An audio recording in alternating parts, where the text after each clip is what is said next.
They capture life as it was, each one telling a story, a family, friends, community. Photographs we cherish, and in this case, snapshots that give a reflection of the shades of California.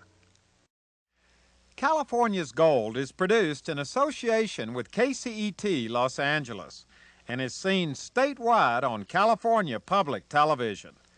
This series is endorsed by the California Teachers Association, the California School Boards Association, and the California Library Association. Hello everybody, I'm Huell, and here we are on a beautiful Saturday morning. It's about 9 o'clock. I've got my morning coffee here, and we're in Cypress Park here in Los Angeles, right in front of the Cypress Park branch of the Los Angeles Public Library. We're going to be spending the whole day inside the library, and this is going to be an exciting day. A day filled with family, with history, with remembrance, with celebration. In fact, this whole day is a celebration of the shades of California.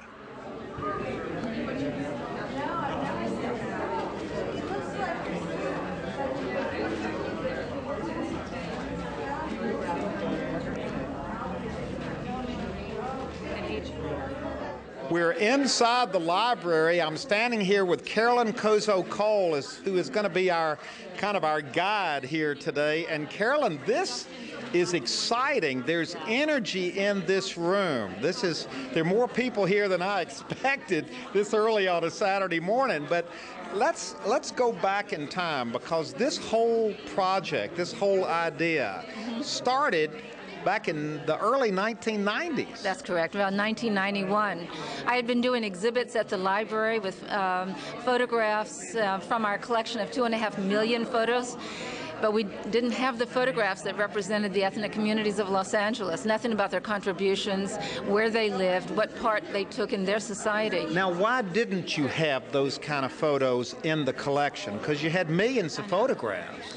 I think it's because most mainstream photo collections in those days still didn't recognize the diversity of the city, and so you had the Anglo community who were the politicians kind, the wealthy families, and it wasn't really the history of a neighborhood. It was more or less how, just some of the people who were recognized by others. More of the official kind of structured. Exactly. Establishment type photographs. Yes. So what did you decide to do about this? Because you did make a decision, didn't you? Yeah, well, I'm a fourth-generation photographer, and I grew up in darkrooms in Virginia, watching my grandparents and my family, develop actually the community's photos in those days. Not the drugstore did it, the local studio. And I knew that those photographs and family albums were important, and that in my own family albums, that there's pieces of history there that should be shared with a larger public. And I just decided to go and knock on doors and ask people to share their family albums with us. They're family albums, and that's what's interesting, because family albums are something we all have, but I don't think we necessarily think of them in terms of being important to anyone but our own families. And even in some families, it's only one person who knows the importance of the album, And some of those people, the family historians, rise and come into these days because they know that their family history, it's not just their family history, it's the community history. And it has importance. It should be shared. Now, when you talk about these days, let's walk over, because this is one of these days taking place right now. What are we talking about when we say these days? Well, here we have Rosario, who heard about the project here at the Cypress Park Branch Library, and we visited, and she brought in photos to show us. She came originally with like 2 boxes, and so that's why I saw her originally, and we sort of we got it down to these few albums here. But she has a rich history. She's lived here in Cypress Park. At one point, her family moved back to Mexico, and they ran a restaurant down there, and then they returned to Cypress Park. Now, but wait a minute, we're getting ahead of ourselves, aren't we? Because I'm not sure we've yet explained what the function of these days is and why these days are important. Oh, okay. Well, the importance of these days is to copy photographs that represent the history of the community. This is so that we can take the photos, put them into the LA Public Library's collection, and make them available for people now and for generations to come. So the library, starting back in the early 1990s, sent out a call. Yes, we did. For people to bring in their family albums, their family histories. Exactly. And what happens to them when they bring them in on a day like this? Well, we register them and we get a little bit of their history at that time, and then we bring them to a table. We have volunteers here that are going to go through the albums and select images that are in agreement with our sort of policy of relating to community history. Well, how do you make a decision? Look at what we got going over here. Who's making the decisions over here? How in the world do you decide when you're going through an album what to keep, what to use? It's very difficult. Yeah. One of the things we look at is the quality of the picture, if it will reproduce well, even if it's very interesting, if it's blurry, that's not a good selection. There are some blurry pictures in family albums, aren't there? Not very well centered. I'm just thinking of the Hauser family album. I'm not sure I'd even want to bring it in. Yeah. But what are you looking for? Are you looking for who's in the picture, what's in the picture, where the picture's taken? All of those things. Things that are important to the community, that are important in the family, that are important in the culture that the family is in. So you're coming in and you're looking through this. There are hundreds of pictures in here. Right. And what are we seeing here? You might show them the one of the photograph. Yeah. Here. Now you've got a tag on this page. It's for this one. Look at this old photograph. Well, let's take this out. Now here's the photograph right there. And what's that a photograph of? An old phonograph player, record player. Okay, so in this photograph, you're looking for an object that's in there, not a person that's in there. That's right. And what will happen to this? It does have a person. It has her husband in it. Oh, okay. This is your husband? Yes, it was in, I think it was 1959. Yes. Do you know what all these pictures are in here? Those are my pictures, Ah, yes. okay. I had to know, yes. And your family obviously likes to take pictures. Yes, yes, we like it. Do you take pictures all the time? Whenever we go, yes, yes. Vacations? Vacation. Around the neighborhood? Special occasions, yes. There are lots of parties and lots of birthdays in this book. Oh, look. This wedding was my son in the beach. She wants to get married in the beach, so they get married in the beach, and it's a little town in Puerto Vallarta. This is my son, and this is my daughter-in-law. Look, they get married in the beach. My husband put a table and very close to the beach. Now, who is this? This is my nephew. Now, what's the story on this picture? Let's talk a little bit about this picture. Well, this, when he went to the service, I don't know, but yeah, this is 1986. 1986. Now, He was you a all sergeant. have this. You all have this marked. Why do you have this marked?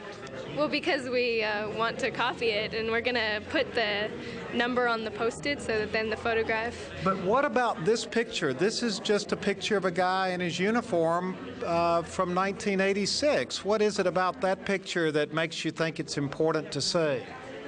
One reason is that we don't have a lot of pictures like that. We're looking for things that are different from what we already have in the collection. And we don't have a lot of servicemen. We don't have a lot of Latino servicemen. And it's a beautiful picture, and he's a handsome guy. Not you. That's another thing. Why not? Well, he's your nephew, right? Yeah, there you go, yes. Now, here's one. Who is this holding this little baby here? My daughter. My daughter and my granddaughter. Now, is that when she was being christened? It looks like a She had autism that day. baptism. Yes. Right. And you've saved this one. Right. Look at that gorgeous dress. Yeah. And the headpiece.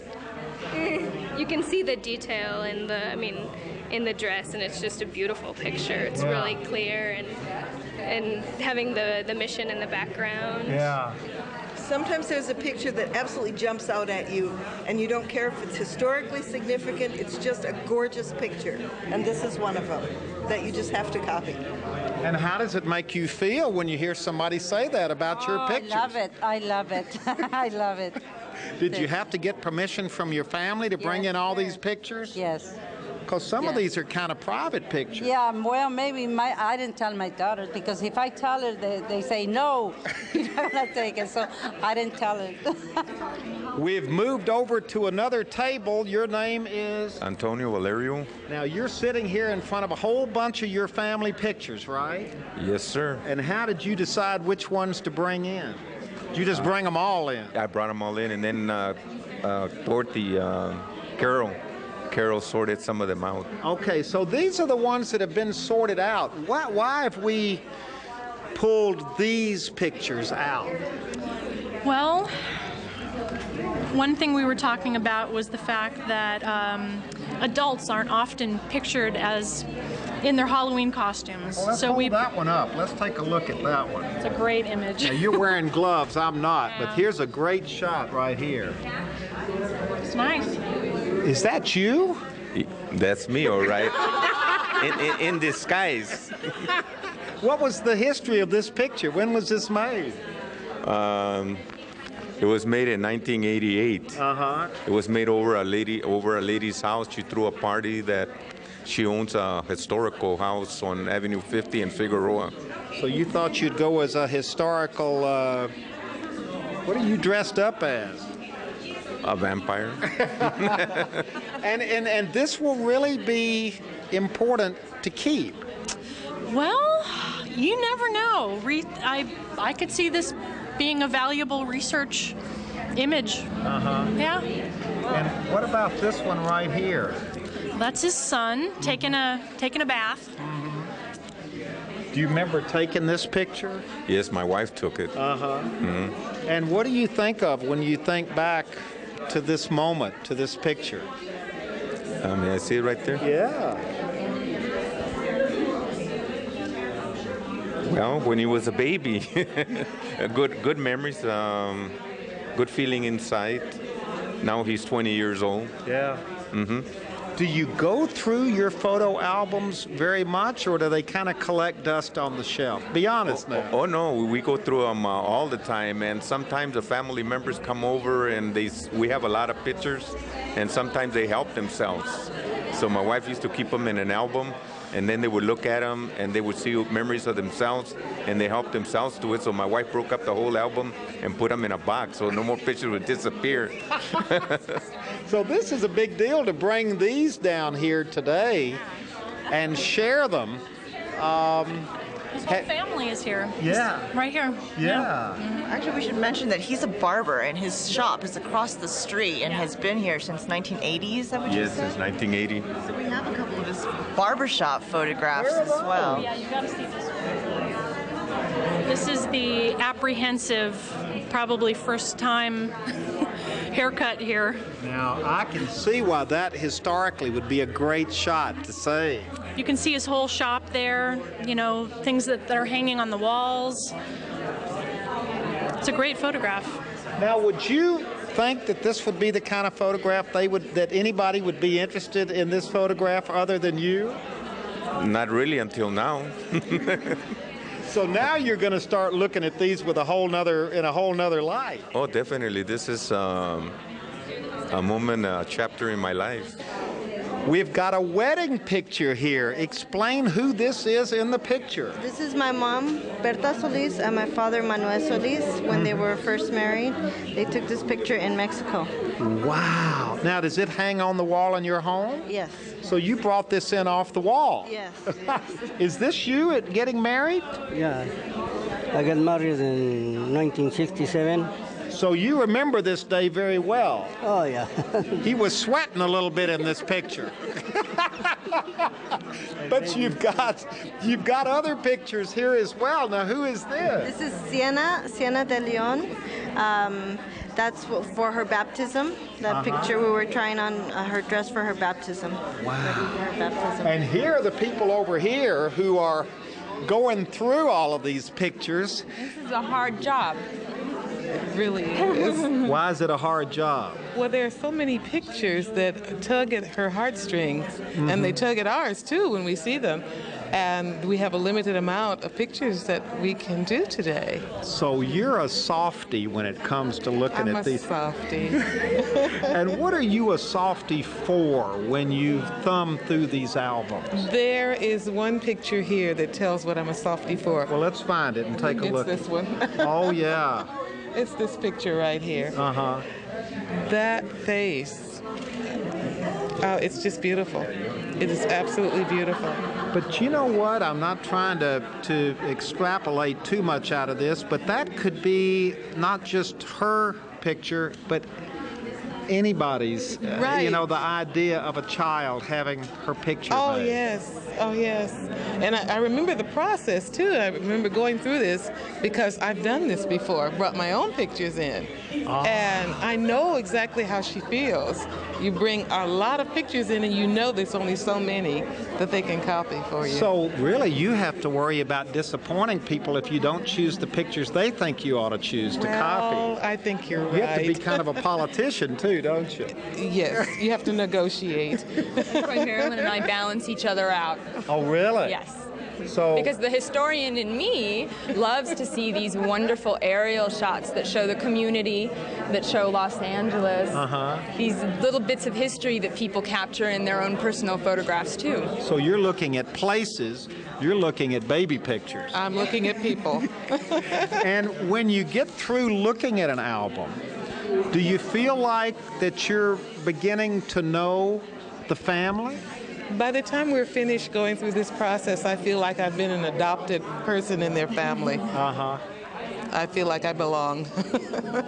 Now we're standing here with the editor of the book entitled Shades of California, which was kind of a compilation of all of the photos that were collected all over California. Right. There was about a 3-year period, 1997 to 1999, and 24 libraries participated. They received grants from the state of California Library, and there was finally an accumulation of about 6,000 photographs. Really? 6,000 that were whittled down from hundreds of thousands that were brought in. From the different libraries. Each library collected perhaps 200 to 300 photographs themselves. So you got 6,000 photos that you had to whittle down to how many ended up in the book? 350 photographs ended up in our Shades of California book. And how did you ever make that cut? Everyone asks that, and actually it was fairly easy to get to the first 500.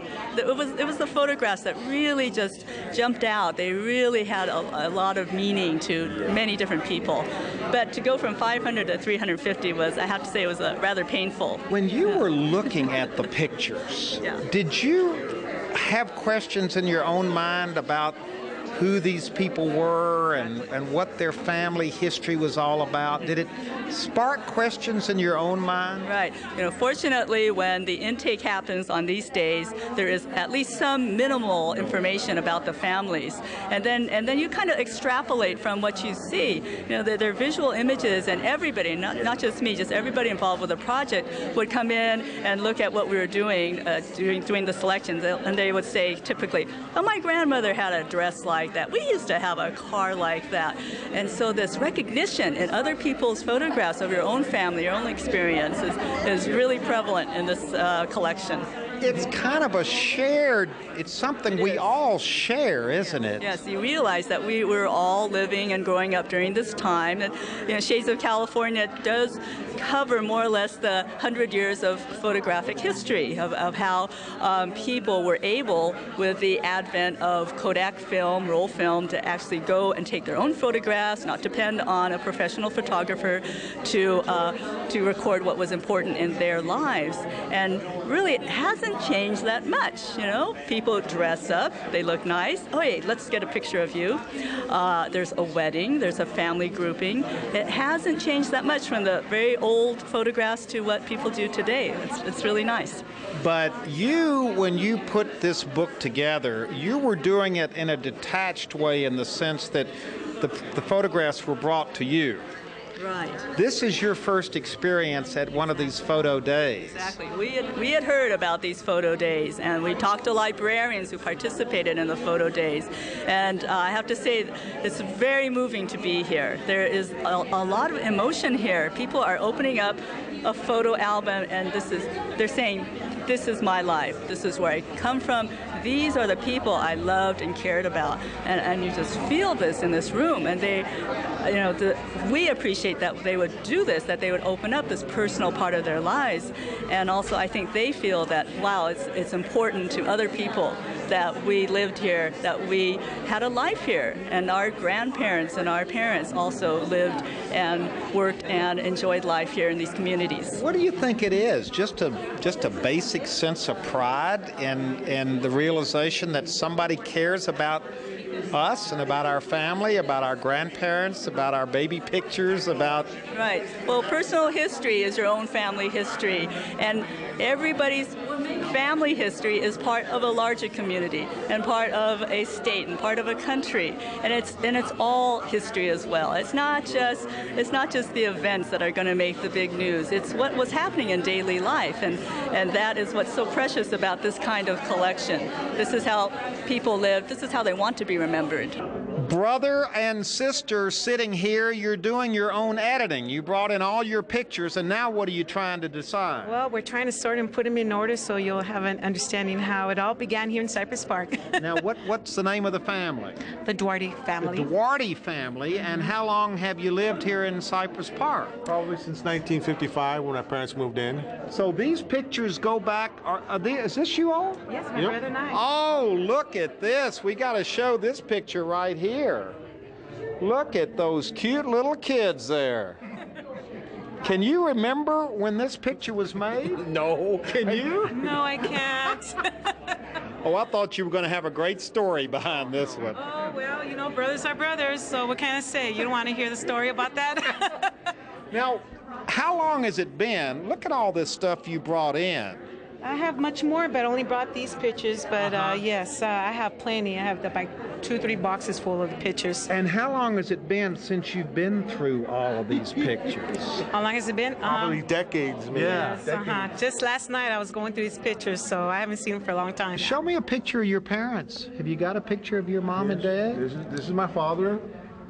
Is that you? That's me and my father when I used to work for the RTD back then. Wow. And this is my mother. Wow. That's with my brother. Graduation from junior high.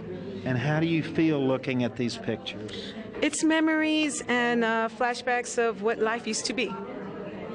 And it's hard to believe that was us. That was us, yes, growing up there in Cypress Park. We've come a long way, and I'm still here in Cypress Park. Now, this is exciting and kind of unusual. What are you holding here, Carolyn? These are glass plate negatives, probably from, I haven't had a chance to look into this yet, but this is a horse-drawn, many horses, 1, 2, 3, 4 maybe. It looks like somebody taking vegetables to the garden. This is in a community.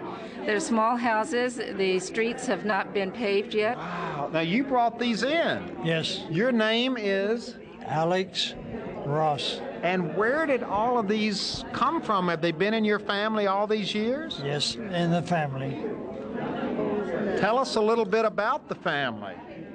Well, my dad was the first world's champion in midget auto racing, 1915. Oh, look, and we got a picture of it. That's amazing. You can see the chain that turned the wheels. The chain came off, put his hand down, lost the tip of his thumb. Really? Still won the race. Now, will you keep this? Is this one that you're gonna? Yes, this is an excellent photograph. I mean, 1915. It's unusual to have a Californian who goes back to the 1820s and even earlier. His mom is Native American, and from what I can tell, his great-great-grandfather might have been Belgian, She was all Indian. She was right. She's Native American, all Indian, and his. Her name came from Belgium. Wow. Very interesting history. A lot to look at just in his archive here. Now, it's kind of unusual to get pictures that go this far back, isn't it? It is, and it's so well documented. I mean, he's got from glass plates to black and whites, and it's a combination of different photographic periods of history, and he has saved a lot of it, which is. Jimmy, what are you looking at here? This one is really unusual. It says the Lacey Manufacturing Company in Los Angeles, 1914. What is this photograph? Can you tell us something about it? The business was on Lacey Street.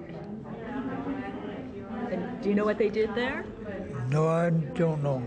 See, this is a problem too, that sometimes even the people whose families are involved in these photos have lost contact with what these photos were all about. Right, exactly. But at least there is the photographic evidence, and still you can tell that this is a working environment. People usually in their albums don't have a working environment. And, it's something that's so ordinary and take it for granted where you work. And yet it's wonderful to have the evidence of how they looked, what they wore. But everybody probably has a shot of their house. Look at this one in the front. Is the pride of this family. It's probably a fairly new house. Everybody is dressed very well, and so it was taken to commemorate this moment. Maybe it was the first time they owned a house. Yeah, you can extrapolate a lot of history from. So you're going to copy this one? Yes, this is a really beautiful photograph. Do you know the story behind the house? No, I don't. See? I wasn't born. What are we looking at over here? Now we have many pictures over here. That you We should went to look. school together. This is the graduation picture of 1932. And there I am. There you are, right in the. Point it out again so we can see it. Where are you? I am the one with the long hair here. And how long has it been since you've seen this picture? Well, I'm 85 now. How long ago? Well, this picture came out in 1932. 32. So wait a minute. Did the three of you all go to school together? Well, sure. Yeah. We're brothers. We're brothers. 2 year difference here. Catherine and I were in the same kindergarten together. We graduated from grammar school together. Here we in Cypress Park. We lived one block over here. On Roseview Avenue, and his father and mother had the biggest apartment complex, and my mother and his mother were very good friends. Now wait a minute. Now this is my oldest brother playing the piano. Let's look at this picture. And the California Joys Orchestra. There's the sign, the California Joys. Joys. Right. Now what was that? Because they brought joy with their music? They did. Joy with They their did. music. And this probably started about 1923 or 4 up to about 1933. 35, yeah. Here's another band. You all were a musical family. All of our family Now was this musically one inclined. is the Hollywood Roof Orchestra. I like the names of these orchestras. Yeah, Hollywood Roof. On the second floor in Hollywood, off Hollywood Boulevard. This is my brother Anthony, who played in that orchestra. Now wait a minute. Here's one in a barber shop. That was my dad. This is the barber shop. And this is taken down where the city hall is right now, where a haircut was 15 cents and a shave was 10 cents. And that's how your dad started off as a barber. Yeah. Right. That's correct. What a great picture of your dad. And this had to be about 1922. My father worked for the railroad. Yeah, from the... Wow. Let's point out your dad again. Which one is he? My dad is standing right there. He's standing right off to the side there. Yeah. Don't cover his head, though.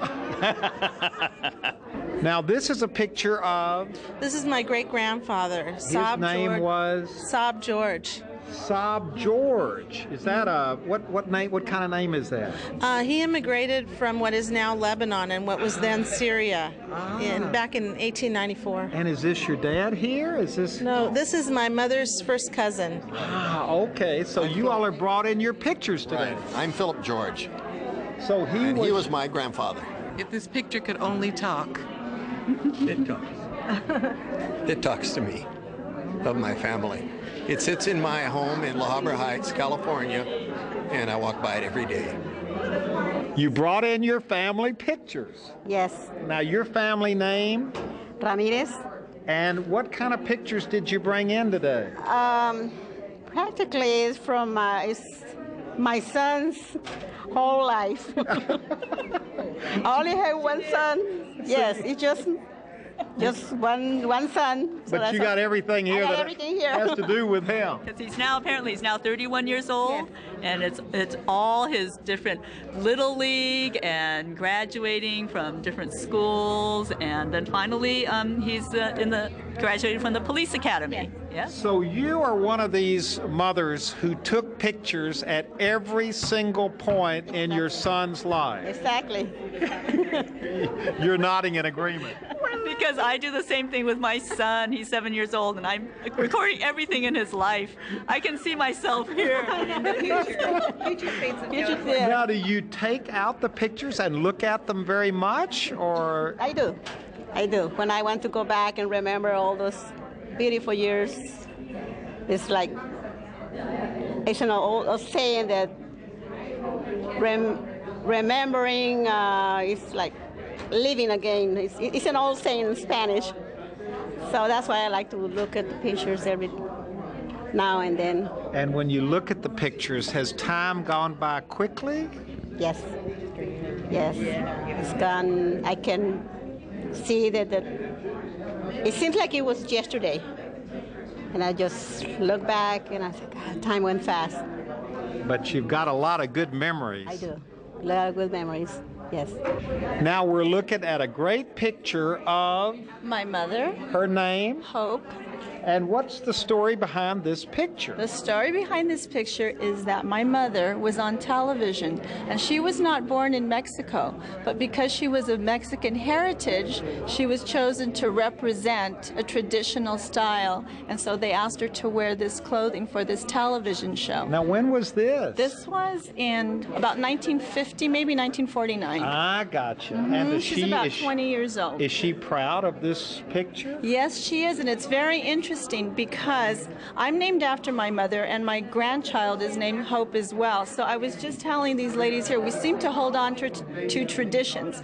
My mother graduated from Divine Savior School, and I graduated from Divine Savior School, and I'm a vice principal there, and my daughter and my nieces all went there. So we kind of cling on. I think we cling to things that we have found are beautiful and traditional. And seeing some of these pictures, here's another one.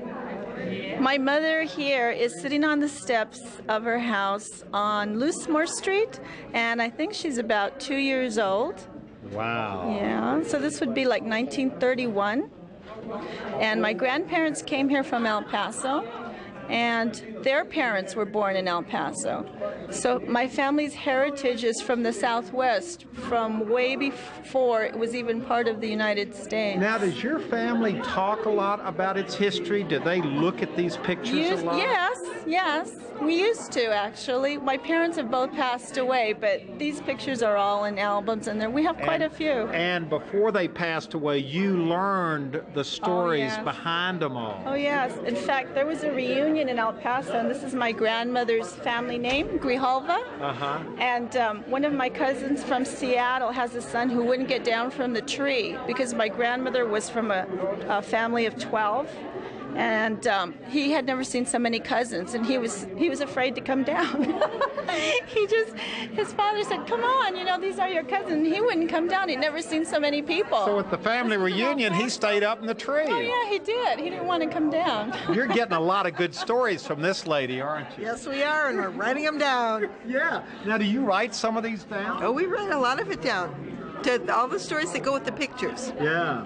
Because it makes the picture so much more meaningful. Yeah. If it's not just a little girl on the stairs or the lady in a dress, but there's she's a reason. Representing the whole culture. I mean, for the television program, which is really unusual as early as the 1940s. Yeah. So it's really fascinating. And then to have, these two pictures are of the same woman, her mother, but they're so different. So getting every little bit of information is important. I think one of the things that's really powerful about this day is that a lot of times people think of history as being something out there that's taught in schools. But in fact, people are making history every day. Just by deciding what photographs to take, you're deciding what's important and which photographs to save and put in your album and save for your children. People are making those kinds of decisions. And what happens on a day like this is that these things that are happening every day that are important to families every day are being recognized by this larger community and these kindred spirits. And so I think that that's one of the sort of the recognition that we're all a part of history and are defining our own history is really very powerful, I think, for a lot of people. So I think it's moving. A lot of times people will bring in albums that their families really have ignored and never looked into. And I know this happened time and again. They'd sit down, they'd open the album, and then they'd stumble on a page like their mother had just died. And, you know, and it was sort of like the whole table would just get so caught up in the moment of knowing how important people are to each other. And then to go through, and we all have, and sometimes we would find pictures that are so much like ones we have in our own album. It just makes us feel like a larger family, to put it maybe a little, you know, but it is, we're a larger family in a sense by sharing this kind of a day and our images. And then, of course, now the library has 10,000 of these images, and they're available to the public to look at and to use to complement their own histories in that community. Are you ever surprised at the pictures that mean something to someone else that don't mean anything to you until they're explained to you? Uh-oh. I mean, they're the ones you overlook, right? And then tell that picture. Oh, talk about there's a picture over there that I brought in when they had the Shades of LA project. Just pick it up. Oh, is this your family? This is my family right here. Well, let's pick this up and look at it. And there is a story that goes along with it. As you look at it, you won't see anything. But my little brother has a pair of handcuffs on. Oh, there they are. That's right. And there's a big problem with that because he lost the key. He was playing with those handcuffs before the photographer came. He couldn't find the key. My mother was furious. So he had to have the family picture made wearing handcuffs. Wearing handcuffs.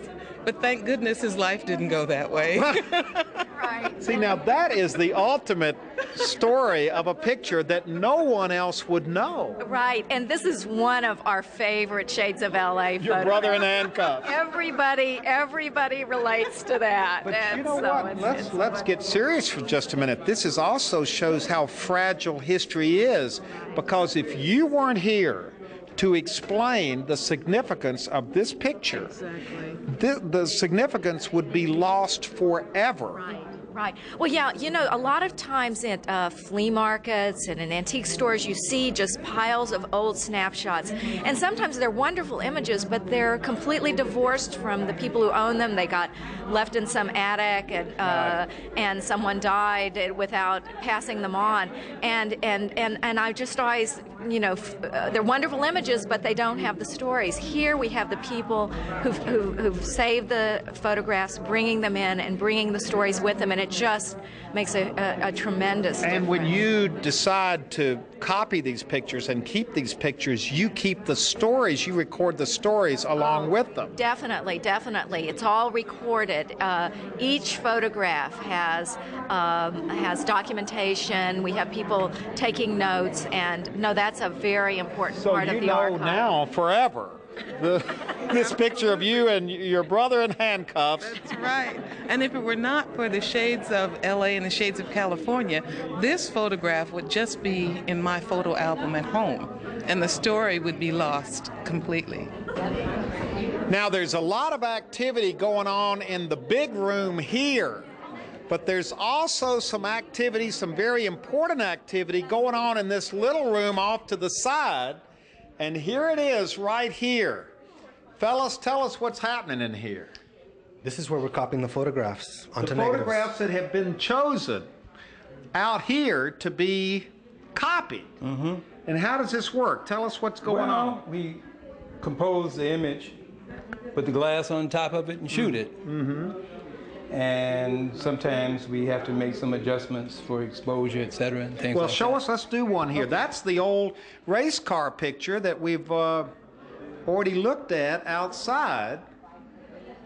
Now, what's going to happen to these photographs? They go into the archives. So these are the ones that will be preserved forever. That's right. Boy, you're getting it right. Oh boy, that's, wow. So what you have effectively done is taken this wonderful old picture that the fellow brought in of his dad as a race car driver, and you have saved it for posterity. He'll get the original back, and the library will get these others. That's right. Here's the picture of the family in front of their first house. Now, you're getting to see all the best stuff in here. Oh, we have for years. You know, it's been amazing over the years, the photographs that I've seen. Do you ever wonder the stories?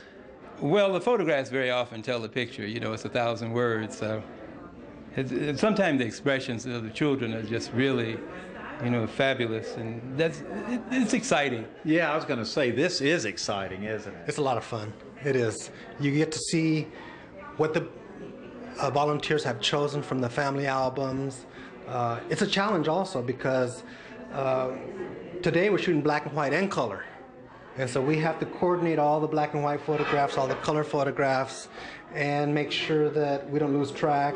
So when he gets the photograph done, I mark the sticker, I don't mark the photograph. And so we know that that photograph has already been shot. So you're taking color pictures of color pictures, right, and black and white pictures of black and white pictures. Exactly. And you're getting, look at this, you're getting these fragile, fragile albums in here. So you have to be very careful. These things are priceless. Yeah, no doubt about it. Now, how are you going to take that one and keep it in the... It sometimes proves a task, for Let's sure. see how you're going to do this one. You have to line it up perfectly. So Mouse, hold this down for me, please. Wow, this is quite a... It has to be perfectly focused. Oh, yeah. Perfectly lit. Then you put the glass over it. Wow.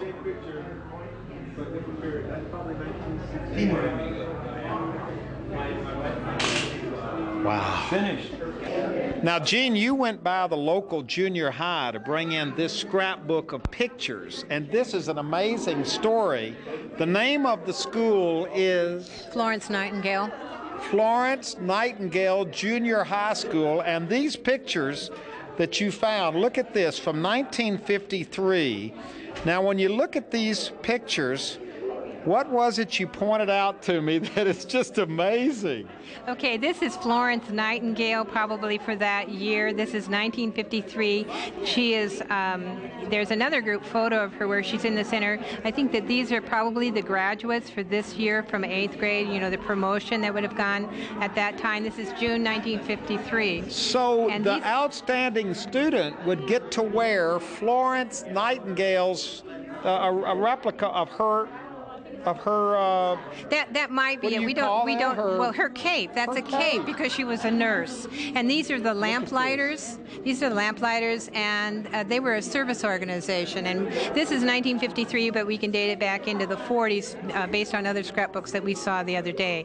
And I think that the girls in white are probably the 8th graders, and then the other girls are still members of the service organization, the lamplighters. Wow. Yeah, it was very neat to find that. These are great pictures. Yes, they are. Yeah. And the #1 student in the graduating class every year got to wear Florence Nightingale's cape. I think. At Florence Nightingale Junior High School. So somehow she was chosen as being outstanding. Could have been for the amount of service hours that she put in, or the leadership, that sort of thing. Because this is a service group. It's not a honor society for grades. This is so amazing. Yeah. Just to find these old, and that's another wonderful archive. Are pictures from these are school.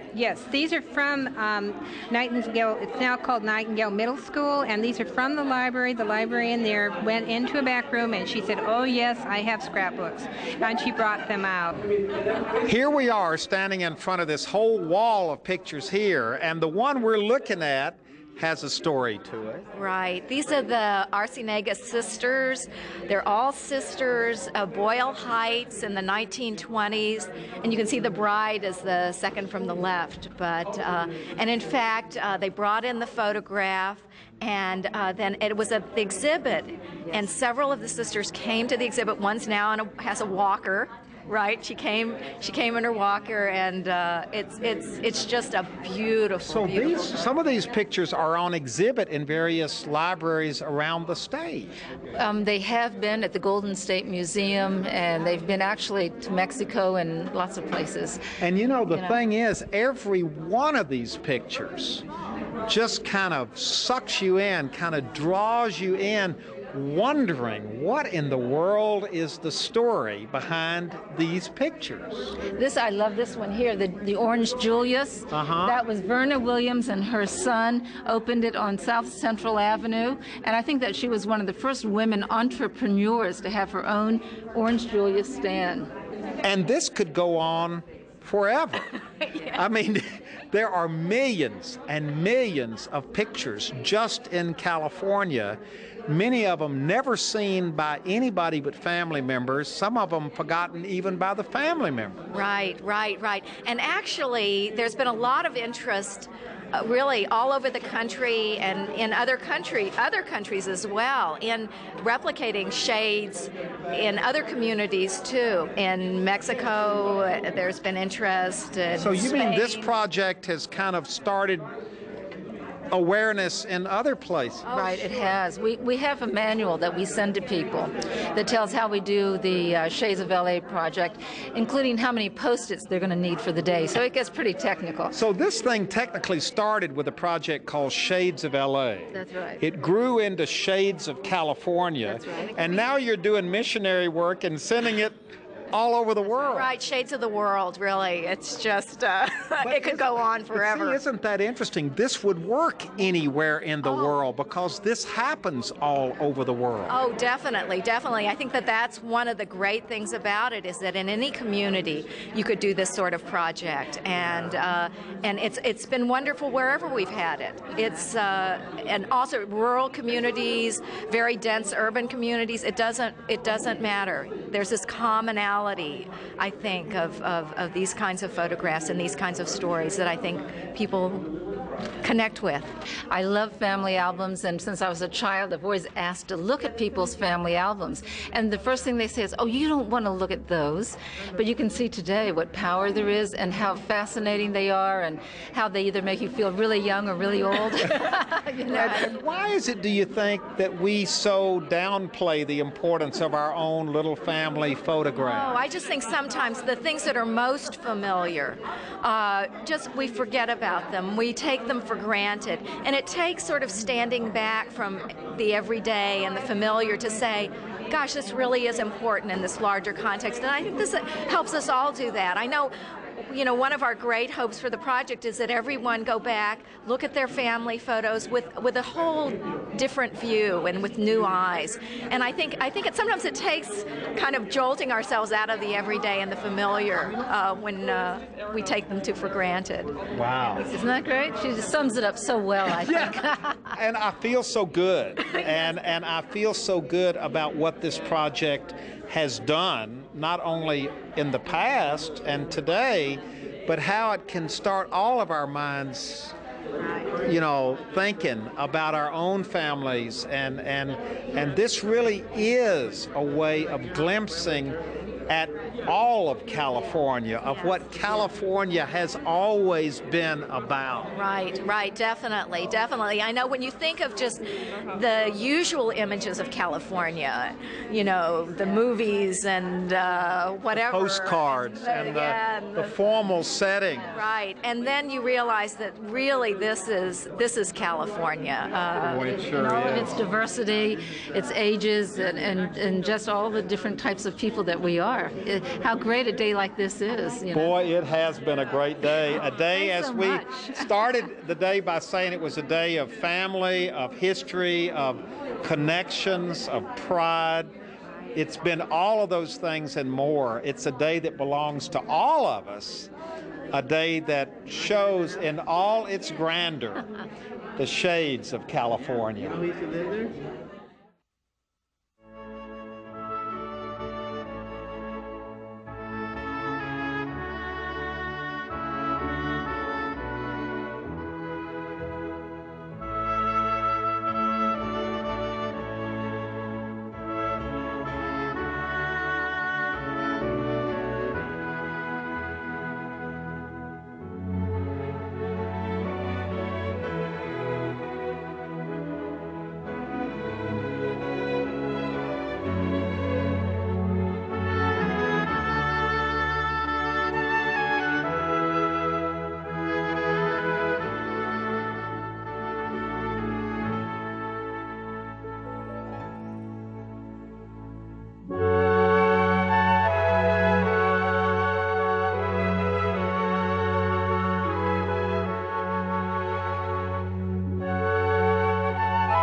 Well, hello everybody, I'm Huell Hauser, and I sure hope you enjoyed this very special edition of California's Gold as we looked at the shades of California. If you'd like to see this program again or share it with family or friends, or perhaps donate a copy of it to your local school or library, it's available on video cassette and on DVD. All you have to do is call 1-800-266-5727, and we'll be glad to send it to you right away.